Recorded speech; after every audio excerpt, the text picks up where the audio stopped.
Hello everyone, so how are you all? So many of us were waiting for SBI clerk and PO का exam. Although अभी SBI PO का admit card नहीं आया है, but SBI clerk का अब ज़्यादा दिन नहीं रह गए हैं एग्ज़ाम में। सबके एडमिट कार्ड आ चुके हैं। ऑब्वियसली सबने देख चुका होगा कि कब किसका पड़ रहा है।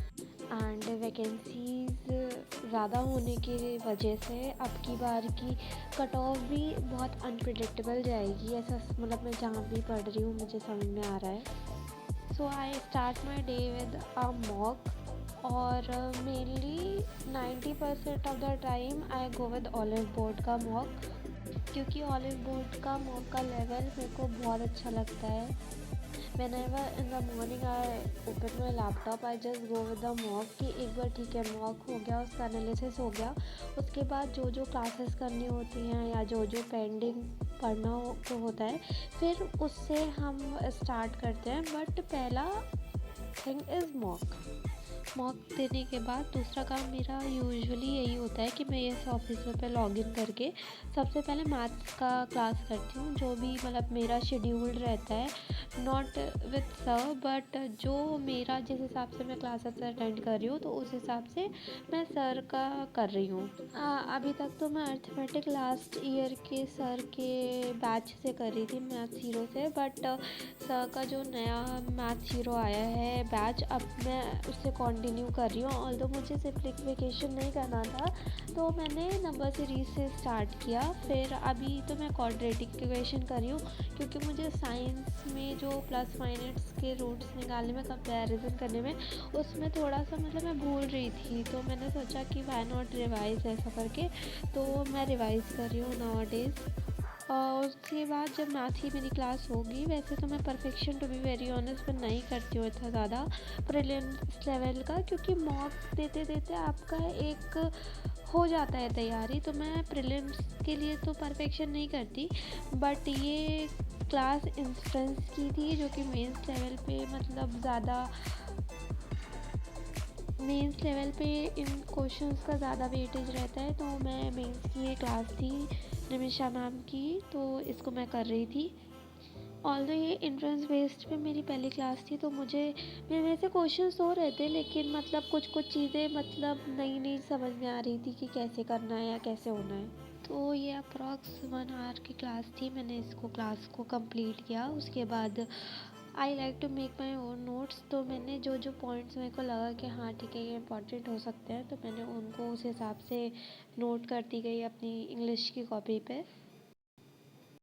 और मैं यूजुअली एडिटोरियल की भी क्लास नहीं करती हूँ, बट जैसे जैसे एग्ज़ाम पास आ रहा है तो मैं वो कैब का जितना पोर्शन होता है एडिटोरियल पे मैं उसको एक बार कर लेती हूँ, और अपने हिसाब से जो जो वो कैब मेरे को इम्पॉर्टेंट लगती है कि हाँ ये ठीक है ये नहीं है या फिर ये इम्पॉर्टेंट है, तो मैं उसको भी एक पेज में लिख के मतलब सुबह रिवाइज़ करने के लिए डेस्क पे ऊपर ही रख देती हूँ कि ये इम्पॉर्टेंट है। नहीं तो फिर अगर वो एक बार दिमाग से स्लिप हो जाता है फिर मैं रिवाइज़ नहीं कर पाती हूँ उसको। और यूजुअली मैं परफेक्शन की या एडिटोरियल की क्लास कभी भी लाइव नहीं ले पाती हूँ, क्योंकि 9 बजा रहता है। पहले मैं मॉक से और मैथ की क्लास से स्टार्ट करती हूँ, तो मतलब यूजुअली मैं इसको दोपहर के टाइम या तो शाम के टाइम ही करती हूँ अपने हिसाब से। मुझे ऐसा कुछ ऑनलाइन नहीं लेती हूँ। फिर अप्रॉक्स 5 बजे के अराउंड मैंने ये सर की क्लास करती हूँ, ओनली बिकॉज क्योंकि इस टाइम पे मैं थोड़ा सा फ्रेशर फील करती हूँ। उसके बाद मैंने, ऑल्दो मुझे अभी सीए का इतना समझ में भी नहीं आ रहा है, क्योंकि अभी मैंने सीए नया शुरू किया है कि इनकी नोट्स कैसे बनाना है नहीं बनाना है, कैसे रिलाई करूँ मैं सीए पे कि मतलब कैसे तैयारी करना है। तो मुझे इतना ज़्यादा अभी सीए का नई श्योरिटी हो रही है, और अभी तो मैं कुछ सर से ही कर रही हूँ। अभी तो मुझे एक बार बीबीएन प्रो की भी क्लासेस देखनी है, खैर अभी तो वो भी करनी है। आज कुछ सर बोलते हैं कि एक बार लाइक 14 डेज हम करके देखते हैं, तो जस्ट कि एक मैं रिदम बनाना चाहती हूँ कि ठीक है एक बार 14 डेज हो जाता है, फिर देखते हैं कि मतलब इंटरेस्ट बिल्डअप हो रहा है कि नहीं हो रहा है, क्योंकि ये पोर्शन सीए का हमारा बहुत ज़्यादा वेटेज मतलब लेता है। कट ऑफ तो क्लियर करनी ही होती है, वो बात तो चलो ठीक है सेकेंडरी है, बट इसमें वेटेज भी मतलब अगर आपका ये अच्छा खासा 6-7 महीने का तैयार है तो मतलब ये बहुत ज़्यादा हेल्पफुल रहता है। और मुझे कुछ सर का एक क्लास में ये भी बहुत अच्छा रहता है लगता है कि जो पहले मतलब 10 मिनट पे एक रिवीजन कराते हैं कि एक बार चलो ठीक है आप खुद से रिवाइज नहीं कर रहे हो तब भी वो एक उनका जो रिवीजन करने का स्टाइल है तो हाँ उससे चीज़ें रिकॉल होने लगती हैं कि ये पढ़ा था तो ऐसे पढ़ा था ऐसे ऐसे करके।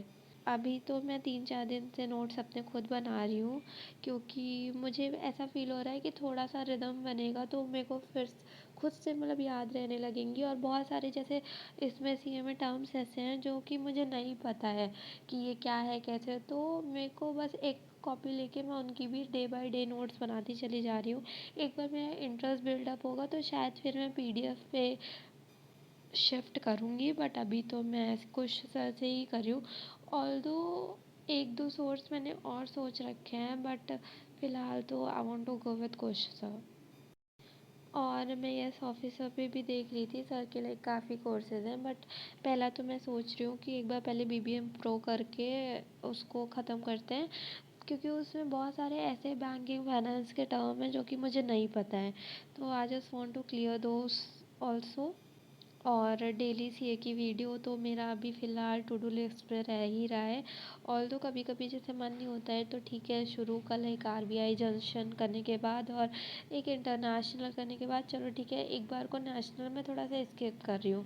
बट मुझे लिटरली एक ऐसा स्ट्रैटेजी बनाना पड़ेगा जिससे कि मैं पीडीएफ से पढ़ सकूँ क्योंकि इस तरह क्लास तो 1.5-1.5 घंटे की हो जाती हैं और फिर इतना टाइम मतलब देने के बाद फिर अगर कुछ चीज़ें भूल जाओ तो मुझे ये चीज़ थोड़ा सा नहीं ठीक लग रही है। और वैसे तो मॉक दे रही हूँ मैं जिसकी वजह से मतलब मेरा ये एसबीआई क्लर्क के लिए मतलब जैसे मैं मॉक दे रही हूँ तो रीजनिंग का क्या होता है कि स्कोरिंग एक सब्जेक्ट होता है ठीक है।